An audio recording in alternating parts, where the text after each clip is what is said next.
Olá, pessoal, tudo bom? Sou Marcela Vidal, fonoaudióloga, gerente de audiologia corporativa do Grupo Deimut Brasil. E sou responsável por toda a área audiológica do grupo, do qual temos como uma das marcas a Oticom. Hoje, damos início a um programa diferenciado da Oticom Brasil, com conteúdo diversificado para você, fonoaudiólogo, que tem interesse na área de audiologia. Junto comigo estão presentes a fonoaudióloga Ana Cláudia, gerente de audiologia do canal Oticom Distribuidores, e a fonoaudióloga Joyce Amorim, fonoaudióloga de treinamento e suporte clínico. Gostaria de dar boas-vindas às meninas. Oi, Ana. Oi, Joyce. Tudo bem? Conta pra gente um pouquinho sobre essa novidade, sobre esse programa e o que o nosso público pode esperar de um conteúdo bem bacana. Olá, Marcela. Oi, Joyce. Boa tarde a todos. Bom, no programa Webinário Oticom, nós vamos publicar uma sequência de videoaulas gravadas com palestrantes convidados.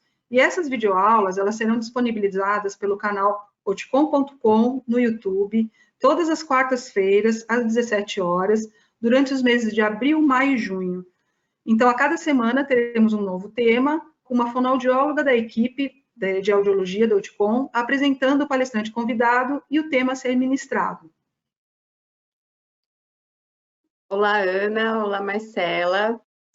Boa tarde a todos. Bom, o objetivo do webinar Oticom é disseminar conhecimento audiológico, apresentando vários assuntos de interesse na área de audiologia, pois acreditamos fortemente no poder da comunicação e também temos o intuito de, em tempos de adversidades, estarmos mais próximos dos nossos amigos, colegas de trabalho e clientes. Queria também aproveitar para dizer que estamos à disposição para quaisquer dúvidas por outros canais, como e-mail, WhatsApp e telefone. Aproveitem o conteúdo. Espero que todos vocês aproveitem muito. Contamos com a presença de todos vocês e que seja um material de extrema valia para todo mundo. Vem com a gente.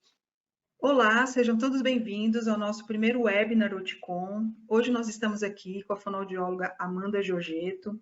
Ela é gerente de novos projetos na Oticom Medical, mestre em ciências com ênfase em distúrbios da comunicação pela FOB USP.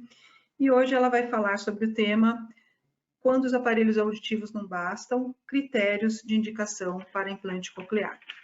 Oi, Amanda, seja bem-vinda. Vou passar a apresentação agora para você, ok? Oi, Ana, muito obrigada. Olá a todos, Ana, Joyce, obrigada pelo convite. Como a Ana já me apresentou, eu sou a Amanda, que faz parte da equipe de novos projetos da Oticom Medical.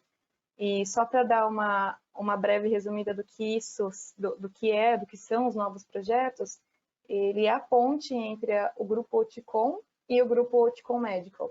Então, para vocês que trabalham com o Oticom em parceria, caso tenham pacientes que sejam indicação para o implante coclear ou para a prótese auditiva ancorada no osso, a Ana, a Joyce e todo o pessoal do comercial podem fazer esse link com a gente e a gente pode entrar em contato para auxiliar vocês na avaliação e na indicação desses pacientes.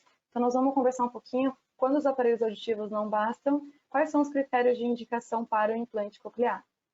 Então, nosso objetivo com essa aula é não só propor um produto, mas sim propor um tratamento para o nosso paciente, porque nós somos capazes de identificar quem são esses candidatos ao aparelho auditivo e conseguir dar para ele um tratamento adequado, mas a gente também tem na nossa prática clínica aqueles pacientes que não conseguem mais ter um benefício, não o desejado e não o esperado para comunicação oral, de modo geral e auditiva, com os aparelhos auditivos.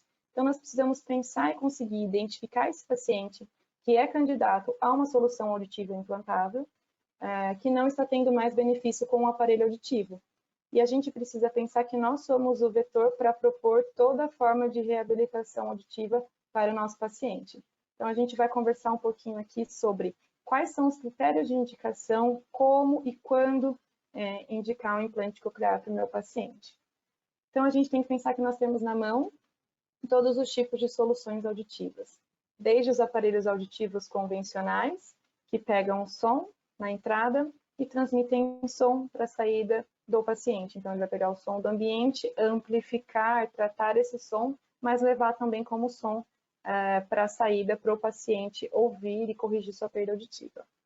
Temos as próteses auditivas ancoradas ao osso, que são as próteses vibratórias, que vão pegar o som na entrada e transformar em força de vibração para a saída, ou seja, o paciente vai ouvir pela força de vibração. A gente pode associar também com os arcos vibradores, que muitos de vocês já devem ter visto na prática clínica, que fazem com que o aparelho faça o arco vibrador transmitir o som por via óssea para o paciente. E hoje nós vamos nos atentar aos implantes cocleares, que o processador de som vai pegar o som do ambiente, vai tratar e vai transformar esse som em estímulo elétrico para a transmissão para o paciente. Então, ele passa a captar o som do ambiente e ouvir por estímulo elétrico. Tá? Então, os aparelhos auditivos, eles quase sempre vão bastar. Salvo as exceções de perdas auditivas severas e profundas ou aquelas que a gente não consegue reabilitar por algum motivo com o aparelho de amplificação. A gente tem que pensar que por conta da política pública que foi instaurada no Brasil do teste da orelhinha, nosso perfil de candidato mudou. Antes a gente tinha criança chegando para a gente em idades escolares, em que a professora identificava que ele não ouvia muito bem, ou mesmo a mãe, depois de muito tempo que a criança não falava tão bem, ela levava a criança ao médico, ao fonoaudiólogo para fazer o exame. Hoje no teste da orelhinha a gente já consegue identificar e tratar essas perdas logo no começo. Então nosso perfil mudou muito, nós temos muitas crianças identificadas e tratadas precocemente com o implante coclear, ou até mesmo em idade escolar. É claro, nós vamos conversar depois sobre o que esperar em cada uma dessas etapas, mas a gente tem um perfil de criança muito bem estabelecido para nós por conta do teste da orelhinha.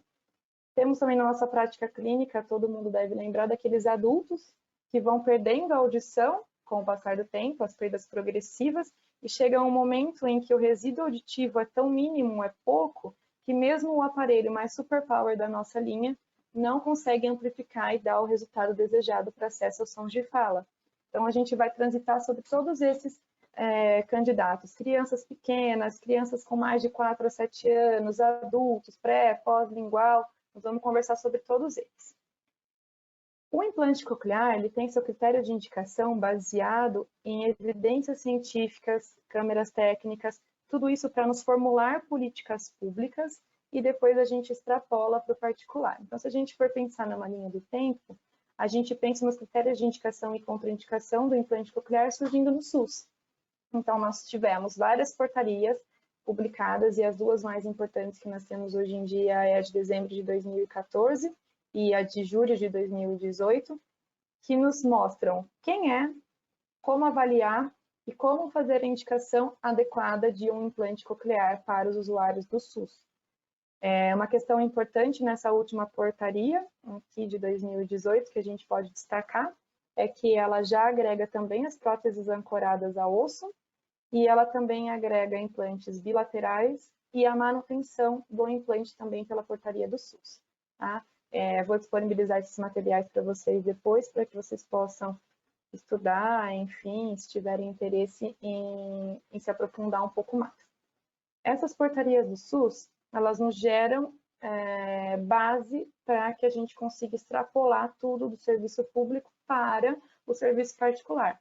Então, a partir daí, começou as portarias da ABOL, que é a nossa Associação Brasileira de Otorrinolaringologia, que ela gerou diretrizes para a indicação e contraindicação do implante coclear, e logo depois a gente tem também, ou em concomitante, a gente tem também a ANS mostrando seu parecer técnico de como deve ser o candidato, de quem deve ser, de qual é o perfil que ele deve ter para que ele tenha para que ele seja candidato ao implante coclear também no SUS. Então, lembrando que a ANS é o órgão que regulamenta toda e qualquer indicação de cirurgia dentro dos planos de saúde, e o implante coclear ele é obrigatório dentro da ANS, contanto que ele siga seus critérios de indicação. Por que é importante nós termos esses critérios de indicação? Para que a gente consiga identificar quem é o candidato, qual é o prognóstico dele e, com segurança, indicar o implante coclear. A gente tem a primeira indicação do implante coclear logo direto no nível de perda de audição. Então, a gente vai focar a nossa candidatura, o nosso paciente, vamos pensar nele como sendo um paciente que tenha perda severa e profunda. Quando a gente olha essa imagem aqui, a gente tem uma cóclea intacta, ou seja, células ciliadas externas e internas funcionando normalmente, transmitindo o som para o nervo auditivo. E quando a gente olha na imagem do lado, a gente tem o nosso órgão de corte completamente lesado, ou seja, completamente ou parcialmente. Né? Não tem como as células ciliadas externas e internas transmitirem a mensagem de modo adequado para o nervo. Pensando nisso, o aparelho auditivo não tem como atuar, porque a gente não tem células disponíveis para fazerem a amplificação e a transmissão do som para o nervo auditivo. Então, o que a gente pensa? A gente pensa numa intervenção física com um dispositivo eletrônico que vai fazer a substituição parcial desse órgão de corte. Então, na verdade, a gente pegou esse esquema que está disponível no site do Oticon Medical, que pode fazer com que a gente entenda um pouco melhor como é que o implante coclear vai substituir esse órgão de corte. Então, a gente precisa do componente externo, que é o processador de som, que ele vai captar o som e, por radiofrequência, através da antena, vai transmitir o som para o componente interno, e o componente interno vai transmitir os pulsos elétricos que nós conversamos lá no começo da transmissão do som e a conversão do som para impulsos elétricos dentro da cóclea. Então, esses eletrodos que são inseridos cirurgicamente dentro da cóclea vão ser responsáveis por transmitir o som para o nervo auditivo, também respeitando o tonotopismo coclear que uma cóclea saudável teria. Por que a gente fala em simular? Porque ele não consegue reestruturar e restabelecer normalmente toda a função do órgão de corte, mas ele vai simular como se fosse fazer a função de células ciliadas externas e internas e fazer a conexão com o nervo auditivo. Então, a gente vai pensar que todo candidato de perda severa e profunda, ele é um candidato a implante coclear porque ele não tem órgão de corte? Na verdade, não. Nem todos os pacientes de perda severa e profunda, eles são candidatos ao implante coclear. Por isso, nós precisamos de uma avaliação pré-operatória muito bem feita para que ela auxilie no prognóstico e para que ela auxilie na indicação segura do implante coclear. E é isso que a gente busca quando a gente coloca critérios de indicação muito bem estabelecidos. A gente busca o sucesso. Mas o sucesso com o implante coclear, ele depende da etapa que ele é indicado, ele depende da expectativa que se trabalha, ele depende de uma série de fatores que a gente precisa traçar com o nosso paciente, ou com os pais, ou com a equipe antes. O que é sucesso com o implante coclear? Para muitos de nós, quando a gente pergunta isso, é o reconhecimento auditivo da fala, de modo geral, que nos faça desenvolver a linguagem, por exemplo, numa criança, ou num adulto, o restabelecimento do sistema auditivo para que ele consiga, de modo geral, se recolocar no mundo dos sons e fazer com que a comunicação seja restabelecida novamente. Mas para uma série de pessoas, é o desenvolvimento comunicativo uma criança ouvinte. Ou eu tenho uma criança que ela já tem outros comprometimentos e ela não consegue ter um desenvolvimento como uma criança ouvinte normal. Trabalhando as expectativas, o sucesso pode ser reconhecer a fala em conjunto fechado. Ou não. Tem um adulto que tem uma dificuldade muito grande, tem uma ossificação de cóclea, uma outra patologia, enfim. E discriminar os sons da fala em ambientes sejam o sucesso para essa pessoa. Ou simplesmente detectar os sons de fala, quando a gente pensa naquele adulto pré-lingual, que ficou muito tempo em privação, ele atravessar a rua com segurança, simplesmente detectando os sons ambientais, sejam um sucesso para ele. Então, a gente tem que pensar que uma avaliação pré-operatória vai ajustar todas as expectativas, tanto nossa, quanto do paciente, quanto da família. E a gente pode e deve seguir todos os critérios baseados em evidência, porque todo o sucesso ele vai ser baseado no que a gente conversar, no que a gente avaliar e no que a gente ajustar antes da cirurgia. Se a gente não permear todos esses critérios e não pensar em tudo isso, o insucesso ele vai ser um fato, e ninguém quer ter o insucesso. Então, nós vamos conversar um pouquinho sobre todos os critérios e pensar onde o nosso candidato, onde o nosso paciente se enquadra nesse momento. Então, primeiro, identificar o audiograma, que é o que a gente já conversou aqui. Candidatos de perda severa e profunda geralmente são o nosso foco para o implante coclear. Experiência prévia com o aparelho auditivo. Ele precisa ter ou não precisa ter experiência prévia com o aparelho auditivo? Depende de alguns casos. Então, a gente precisa avaliar, nos casos que tiveram a experiência prévia, se esse aparelho auditivo vai fornecer o ganho necessário. Ou seja, ele tem um ganho para abranger e escutar o som de fala. Esse é o importante, não é simplesmente se ele detecta a presença ou ausência de som, é perceber se esse ganho é necessário para a percepção auditiva dos sons da fala. E quando a gente fala isso, não é simplesmente detectar. O paciente, ele deve e pode também reconhecer e discriminar e estar em reconhecimento em conjunto aberto com esse aparelho auditivo. Mas o critério de indicação é que o teste de percepção de fala, quando a gente fizer, ele tem que ser menor ou igual a 50% na orelha a ser implantada. Ou seja, a gente precisa tomar cuidado com aquele paciente também que chega para a gente, tem bastante dificuldade, mas consegue manter uma conversação quando está com LOF. Quando a gente tira e faz o teste de percepção de fala, e ele cai em desempenho, tem um desempenho mesmo em conjunto aberto menor do que 50%, ele pode sim ser um candidato ao implante coclear. Quem não precisa de experiência prévia com o aparelho auditivo? Crianças de 2 ou 3 anos com perda auditiva profunda bilateral comprovada, não tem por que a gente deixar essa criança com o aparelho auditivo, se a gente já sabe que o resíduo auditivo é muito pequeno e ela não vai conseguir ter acesso aos sons de fala.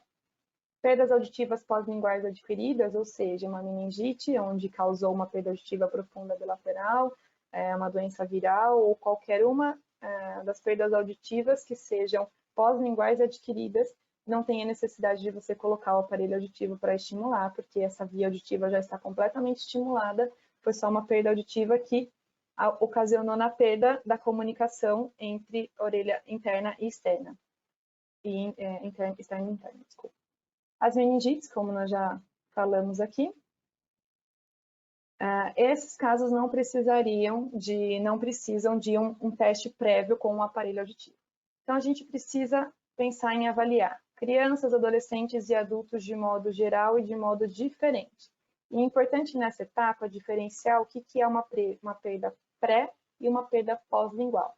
Então, de uma maneira geral, uma perda pós-lingual é uma perda auditiva que se instalou após a aquisição da linguagem e, de uma maneira geral, ela é uma avaliação mais simples, porque esse paciente ele tem a memória auditiva e geralmente tem um ótimo prognóstico. A gente só precisa fazer de novo a conexão entre orelha interna e o cérebro, o nervo, enfim, tudo mais.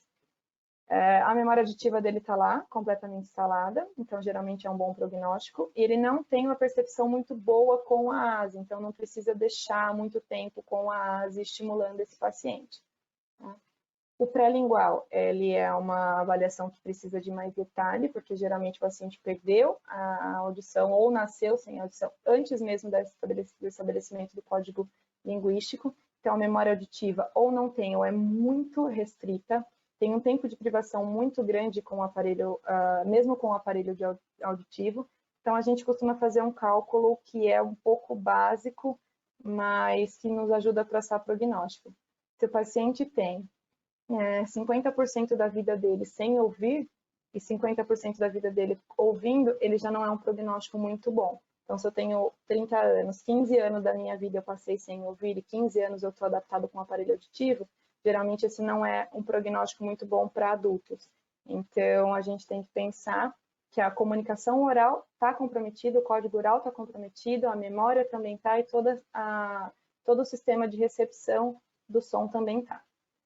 Mulher de 46 anos com deficiência auditiva pós-lingual, sensório-neural severa, de caráter progressivo, ou seja, ela começou a perder a audição depois do código oral já estar estabelecido e ela usa aparelho auditivo desde os 20 anos. Então, quando foi feito a audiometria em campo dela, a média de 501 e 2 estava igual a 60 decibel, ou seja, pode ser que ela tenha acesso aos sons de fala, mas não todos. E quando foi feita a percepção auditiva em conjunto aberto de sentenças, ela fez 45% bilateralmente. Então, quando a gente pensa, esse é um bom candidato ao implante coclear, porque ela tem a perda auditiva severa e profunda, que a gente já é um consenso de que é um candidato para implante. Quando a gente faz a audiometria em campo, a gente percebe que ela não tem acesso a todos os sons de fala, e quando a gente faz a percepção auditiva dela, o teste de percepção de fala em conjunto aberto, ela tem menos do que 50% na orelha a ser implantada, ou seja, bilateralmente. Então, ela tem uma indicação legal para implante coclear, e a gente espera que o prognóstico seja bom, porque ela sempre foi estimulada, a deficiência pós-lingual, e ela tem um índice de percepção de fala mostrando que o cérebro dela está estimulado e que se a gente colocar maior audibilidade, pode ser que a gente também entregue maior inteligibilidade. Então, a gente tem um segundo caso hipotético para discutir os critérios de indicação, que é um homem de 22 anos com deficiência auditiva pré-lingual, ou seja, ele perdeu a audição antes de estabelecer o código oral, sensório neural de grau profunda, e foi reabilitado com aparelho auditivo desde os 3 anos. A avaliação dele na audiometria em campo mostrou a média de 501 e 2 em 80 decibel, ou seja, é muito difícil que esse paciente tenha acesso a sons de fala em intensidade normal. E quando foi feita a avaliação de percepção auditiva dele em conjunto aberto na cabine, ou seja, sem nenhum tipo de ajuda visual, somente auditivamente, o paciente tinha que escutar sentenças e repetir, ele fez 15% de percepção de fala. Quando a gente vai para o conjunto fechado, ou seja, a gente utiliza pistas auditivas e visuais para avaliar esse paciente, é um teste em que a gente entrega para o paciente também uma ficha onde ele tem alguns conjuntos fechados sobre o que a gente vai falar. Por exemplo, eu vou te falar uma sentença e ele tem lá com ele 4 exemplos de sentença e ele precisa apontar qual a sentença que ele escutou.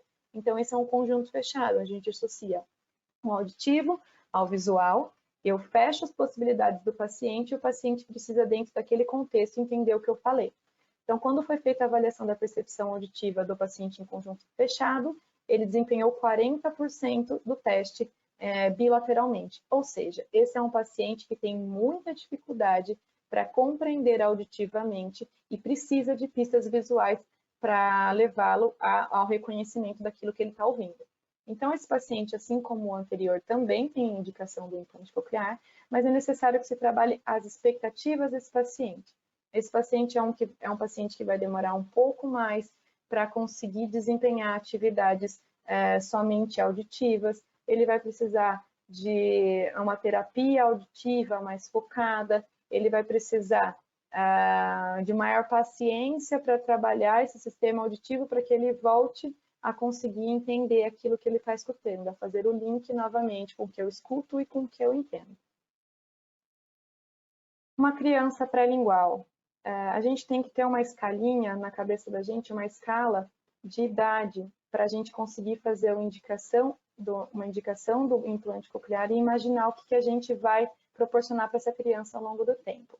Então, quando a gente tem crianças de 0 a 2 até 3 anos, ela é ótima, é uma indicação ótima para o desenvolvimento de linguagem oral, porque a gente pensa no período de maior plasticidade neuronal, que vai de encontro com vários estudos que mostram que a indicação e a realização da cirurgia nesse período é o primordial para o desenvolvimento de linguagem oral. Quando a gente tem crianças de 3 a 5 anos, até 6 anos, ele é adequado para o implante quando a gente pensa no desenvolvimento de linguagem oral. Então, uma criança que precisa ser mais trabalhada, uma criança que ela pode ter alguns tipos de comprometimento, tanto auditivo quanto na produção da fala. Então, a gente precisa estar sempre próximo dessa mãe para que ela tenha uma reabilitação auditiva forte e tudo mais, e não tenha a expectativa de que ele possa ser ele possa acompanhar ouvintes da mesma idade. A gente já precisa trabalhar as expectativas nesse sentido. E quando a gente tem criança de 6 a 9 anos, a gente precisa pensar em outros benefícios para essa criança, como uma audição para sons de alerta, detecção, alguma discriminação até ela pode adquirir, mas é muito difícil que ela venha a desenvolver linguagem puramente pela audição. Aqui a gente está excluindo todos os casos de deficiência auditiva progressiva ou adquirida. Aqui a gente está falando de criança pré-lingual. Então, fatores que influenciam muito também no desenvolvimento da criança. Terapia, engajamento dos pais e outros fatores. Esses outros fatores que a gente fala são fatores inerentes à criança, como outros comprometimentos, outras deficiências associadas, algum tipo de doença neurológica ou coisas do tipo que possam influenciar no desenvolvimento auditivo dessa criança. As contraindicações para o implante coclear.